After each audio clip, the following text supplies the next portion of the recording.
दोस्तों आप देख रहे हैं अमेजिंग फैक्ट 2.0। एक बार फिर से आप सभी को अमेजिंग फैक्ट 2.0 चैनल में स्वागत। दोस्तों हमें तो लगता है कि भोजपुरी इंडस्ट्री में एक बार फिर से बहुत ही बड़ा विवाद होने वाला है। जी हाँ दोस्तों, फिर से पवन सिंह को अच्छे तरह से रिलाई कर दिया है खेसारी लाल यादव। आप खुद देख लीजिए इस वीडियो में।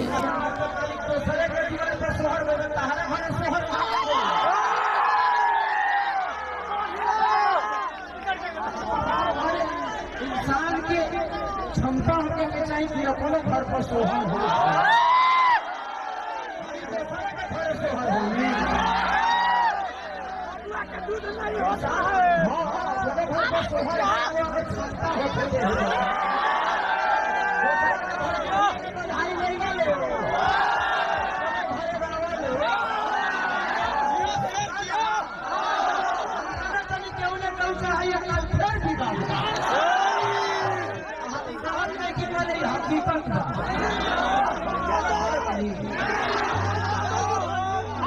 दुनिया के दरवाजे पे जाके सोहर बजवा रहे हैं। भाई आपके अंदर वो काबिलियत और क्षमता है तो अपने घर पर भी सोहर गाओ।